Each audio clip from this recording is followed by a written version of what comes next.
EA just confirmed what a lot of people are already thinking. The company's massive deal with Saudi Arabia's public investment fund isn't as simple as it sounds. They finally admitted the sale carries real risk for the company and the employees. That's not speculation or rumor, it's straight from their own filing. They called out the potential impact on hiring, retention, and morale.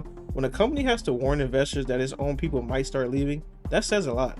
The money's huge, sure, but the message underneath isn't confident, it's caution. It's the kind of move that looks good on paper but feels uneasy up close. EA tried to soften it by saying nothing will change creatively. They claim they'll retain creative control even after the deal is done. That sounds nice until you realize it's the exact same line every company gives before things start to shift behind the scenes. Fans have heard it all before. The Saudi Public Investment Fund now owns a major stake in EA throughout this deal. It's the same fund that's been buying into Nintendo, Take-Two, and even Scopely. They've been trying to secure influence across the entire gaming industry. EA's just the latest, the biggest, and the piece of that puzzle. But in fairness, the fund's investment means EA has financial backing for years. They'll have the cash to push projects forward and keep big franchises rolling, but money doesn't fix creative problems, and EA has a lot of those. All the funding in the world won't help if the passion inside the studios start fading. The company already knows how fragile morale can be. Layoffs have been hitting every major studio this year, and EA's been no exception. People are tired, worried, and unsure where they stand. Add a deal like this on top of that, and you're asking for more anxiety than ambition.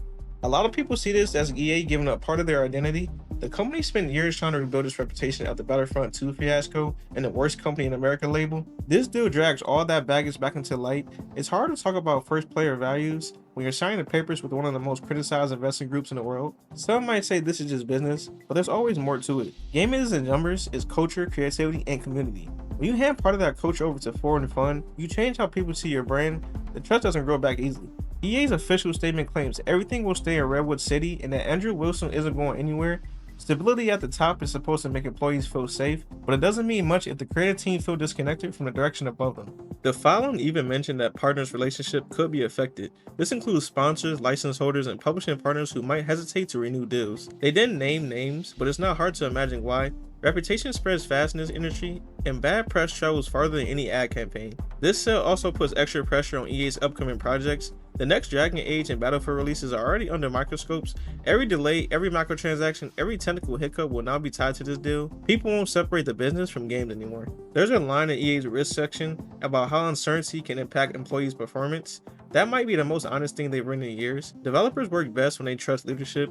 When that trust breaks, all the deadlines and bonuses in the world won't fix it. From the outside, this looks like EA is trying to buy long-term safety with short-term risk. They'll have guaranteed funding and few public earnings calls to worry about, but they also have less transparency. That's great for investors, but not so much for players. The Public Investment Fund has been on a mission to dominate gaming quietly.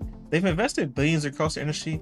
It's smart business, but it comes with questions. What happens when one group owns too much of the culture? Who decides what kind of stories get told? If anything, this sale feels like a gamble disguised as confidence. EA's betting it can take money and keep its identity intact. History hasn't been kind to that kind of optimism. Once you start answering to investors instead of players, the tone always changes.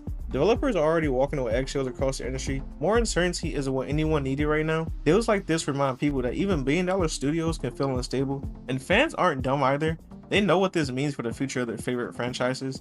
More control at the top really means more creativity at the bottom. It usually means stricter budgets and safer choices, the kind that keeps things profitable but predictable. If EA actually manages to keep things steady and hands-off investors, that'd actually be impressive. It would mean the company learned from past mistakes, but that's a big if. EA doesn't exactly have a strong record for restraint when profits are involved. In the end, the deal isn't about creative growth, it's about security.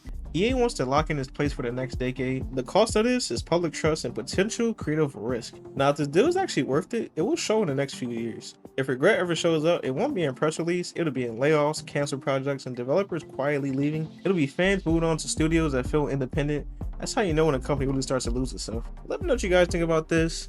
Well, EA's, they kind of saying, it might have been a mistake, it might not. They kind of iffy on it as well. What you guys think about this? I think it's really interesting to see the next few years and how this comes about. Hopefully they do good things with this, not mess up EA as a whole, but we will see. But I hope you like the video. Like, comment, subscribe. I'll catch you boys next time. Peace.